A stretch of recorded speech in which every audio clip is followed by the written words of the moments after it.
오늘 함께 나눌 하나님의 말씀은 여호수아 9장 말씀입니다. 9장 1절에서 15절까지 다 같이 합독하시겠습니다. 요단 서편 산지와 평지와 레바논 앞 해변에 있는 헷 사람과 아모리 사람과 가나안 사람과 브리스 사람과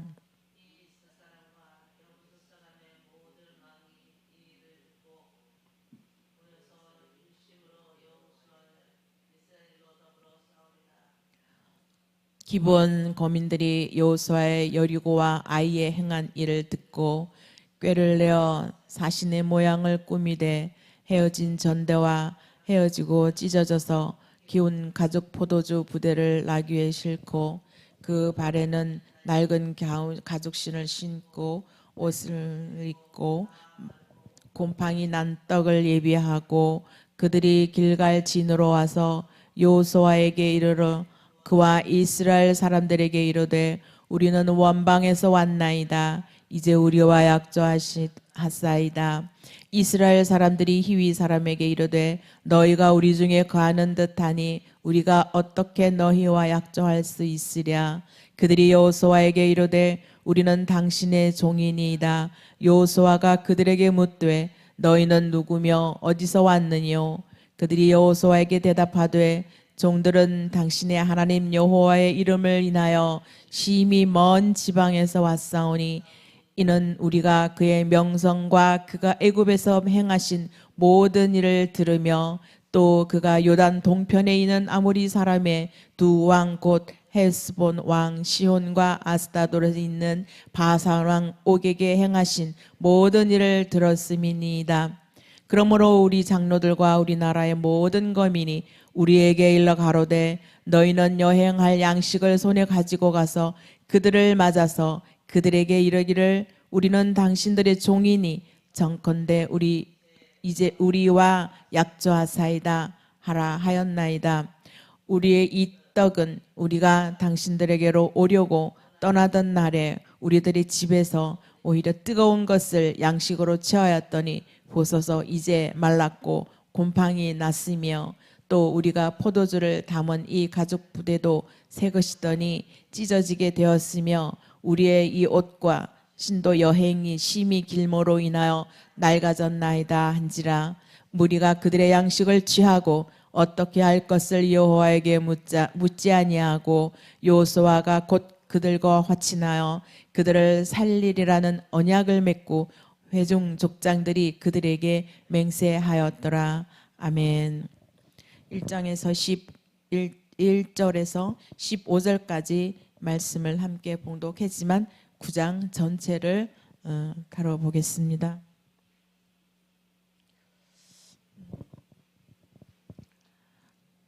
기브온 주민들이 염려하는 기브온 주민들이라는 제목을 함께 은혜를 나누고자 합니다.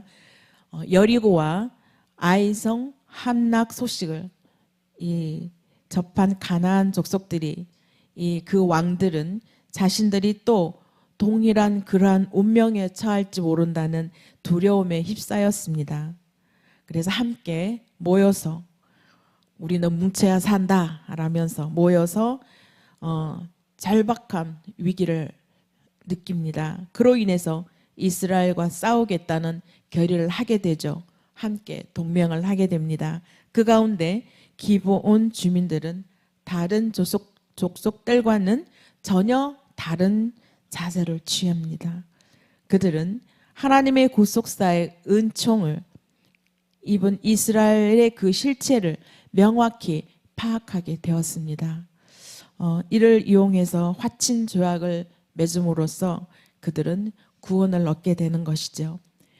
이 기브온 족속들에 관한 이 이야기는 신학적 의미가 굉장히 큽니다.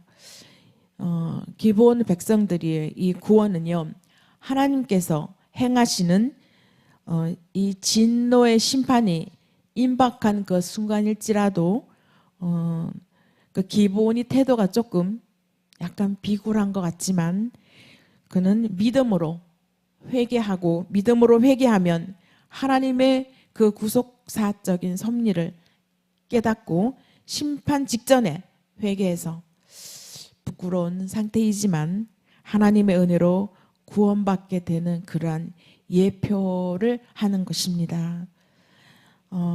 이것은 하나님께서 구원의 날에 은혜 받는 자들을 도우신다라는 그러한 사실을 다시 한번 확인시켜 주는 것입니다. 고린도 후서의 6장의 1절에서 말씀하고 있죠. 구원의 날에 은혜 받은 자들을 도와주신다라고 말씀하고 있습니다. 여기에서 확인시켜 주는 장면입니다. 이 여호수아에서는요, 라합의 구원이 또 있었지요. 라합의 구원은 개인의 믿음으로 온 가족이 구원받은 사례였고요. 지금 여기에서는 집단으로 함께 조항해서 구원받은 그러한 이야기입니다.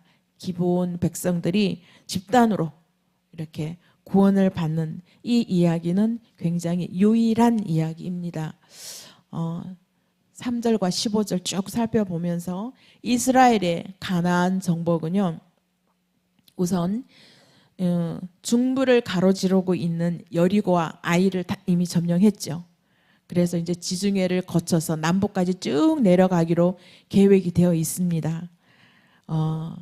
일단 여리고를 점령하고 아이성을 점령하고 그 다음 공격 대상이 이제 기브온 쪽으로 돌아왔습니다.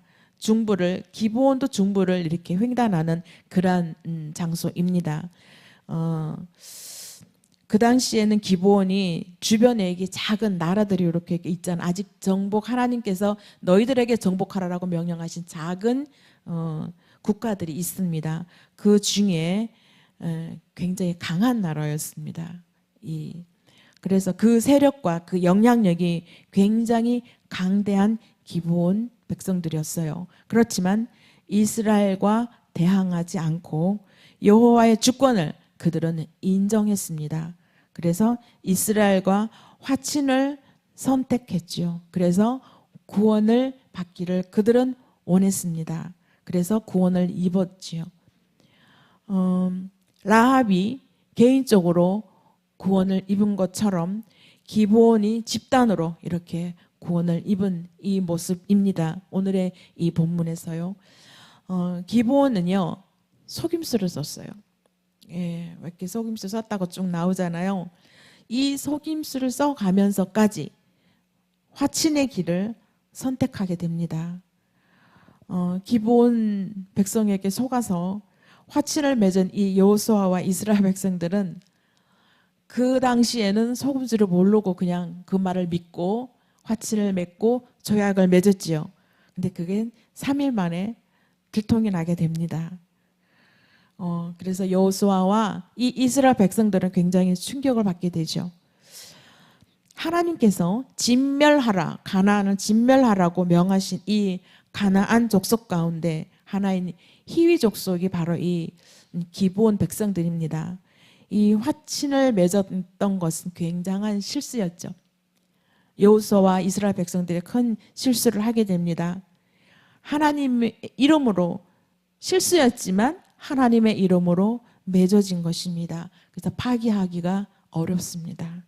그래서 다른 족속들이 다 멸절하고 멸망한 와중에 이 생명을 보존하게 되는 것이 바로 이 기브온 주민들입니다.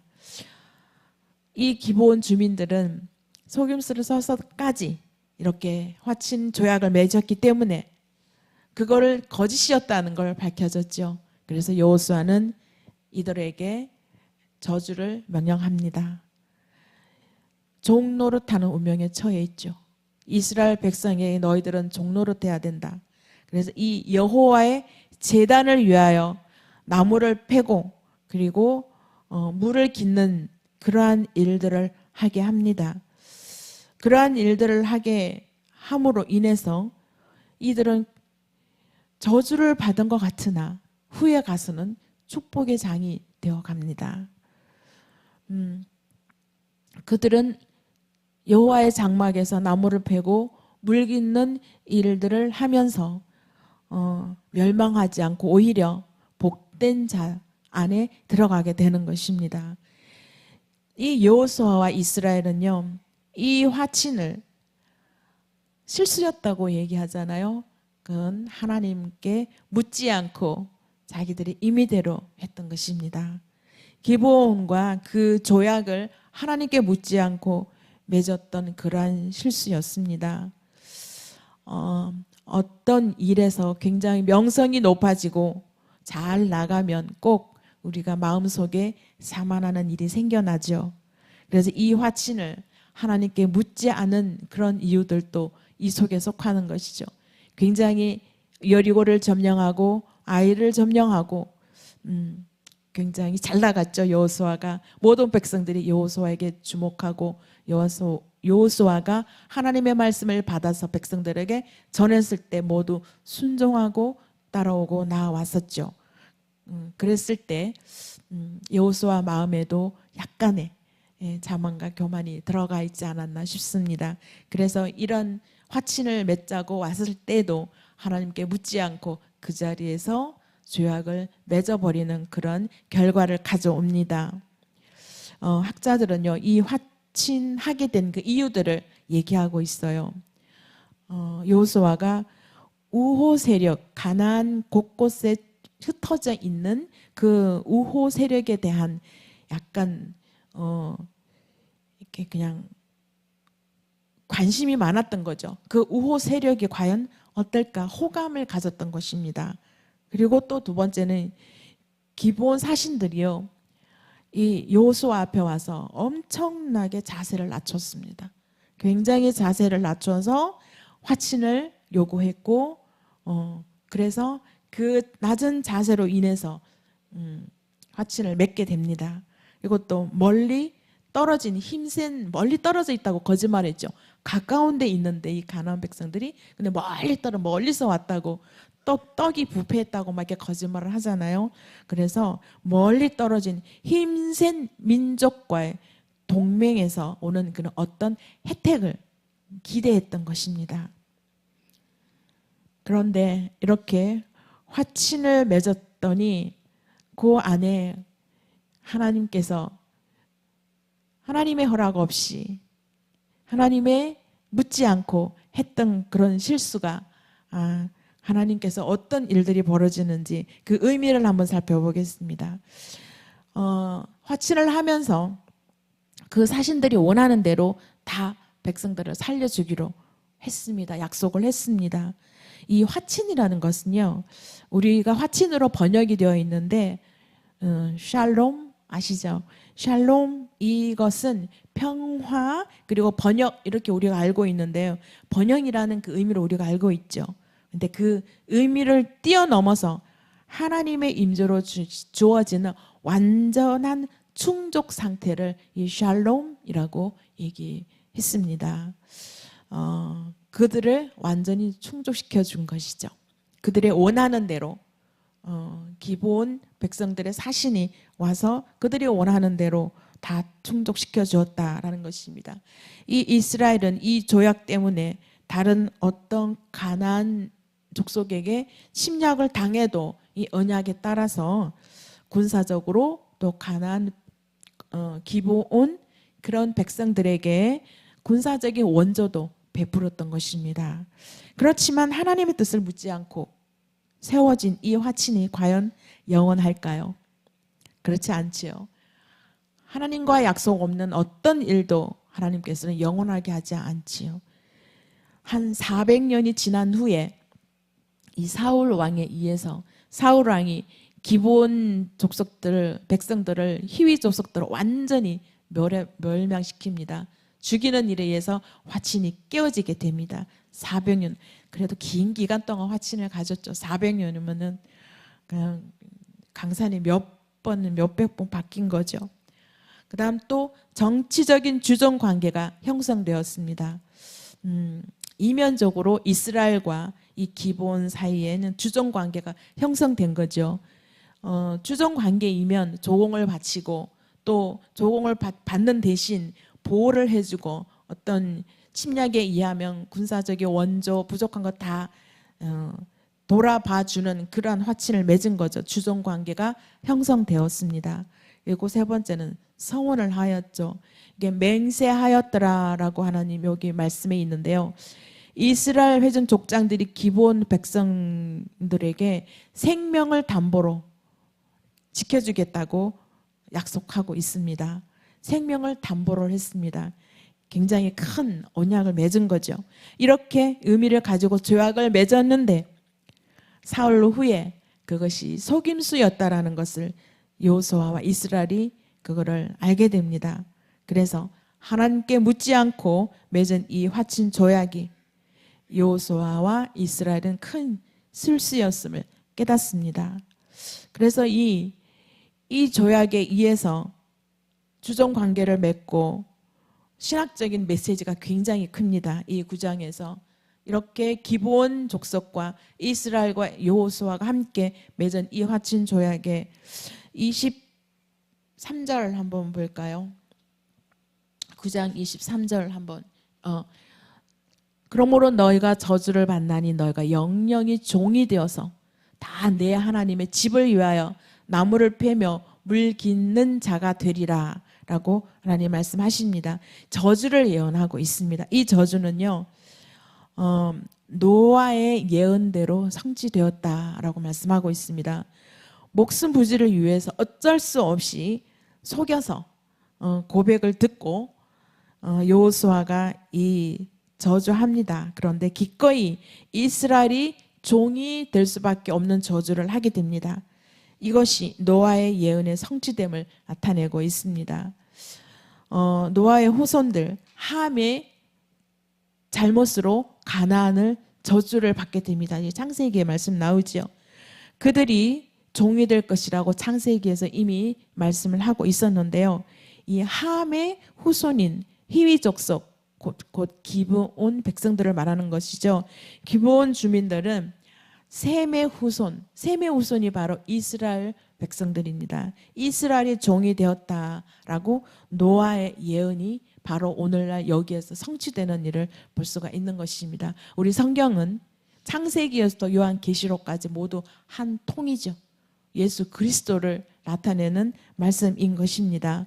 그래서 쭉 다 연결되어 있죠. 앞에서 창세기에서 얘기했던 것들이 중간 다 그 말씀을 이어온 것을 볼 수가 있습니다. 그래서 하나님의 말씀은 1.1획도 변함없이 오늘날까지 이어오는 것입니다. 그 말씀은 우리는 듣고 배우고 익히고 믿고 지금까지 전하면서 따라오고 있는 것이죠.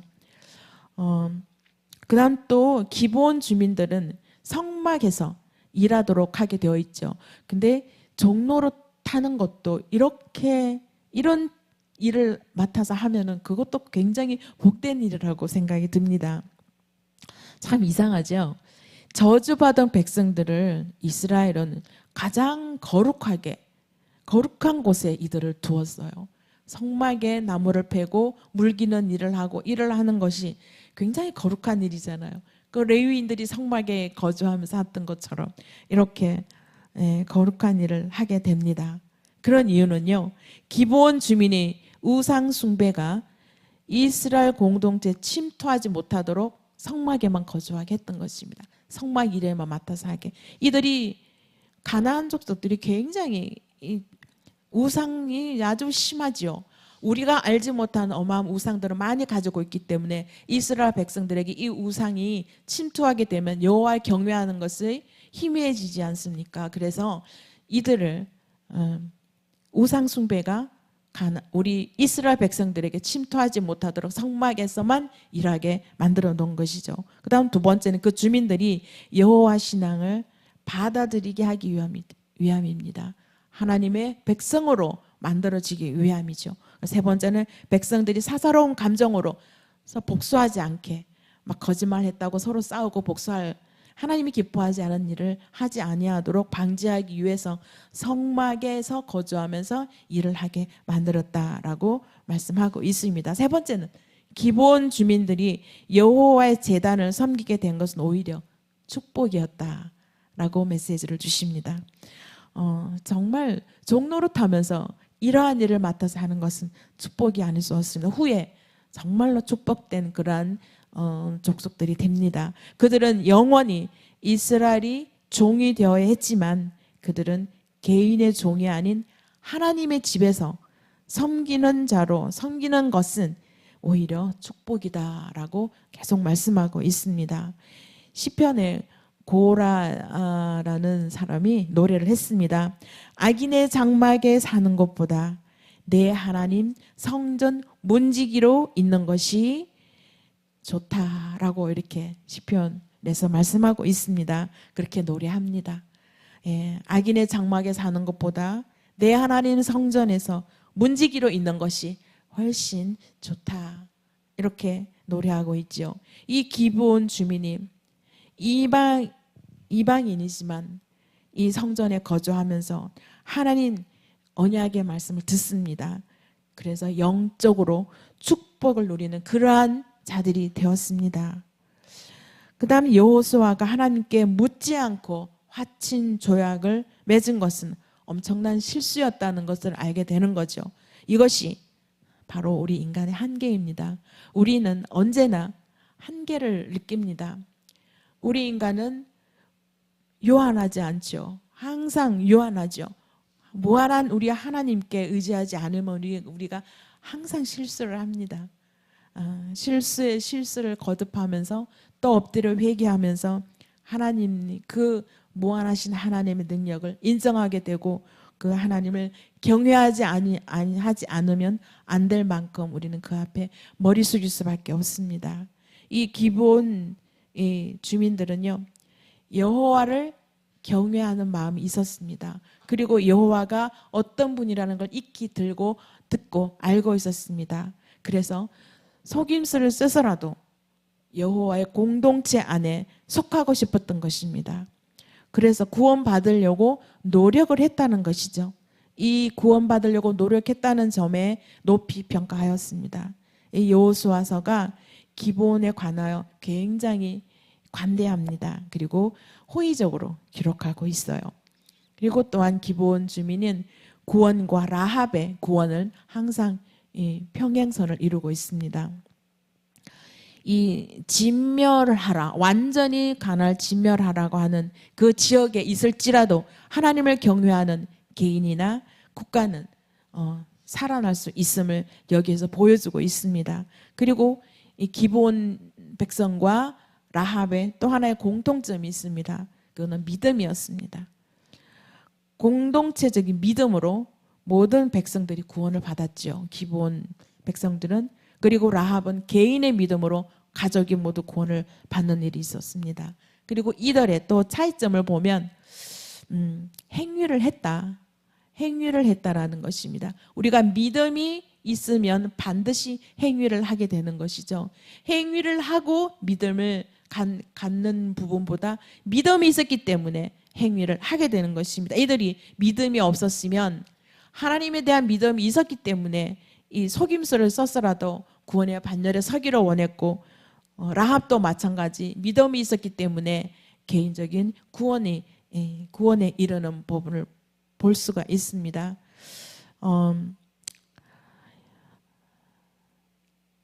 비록 저주를 받아서 종의 자리에 있을지라도 라합도 굉장히 낮은 자리에 있었죠.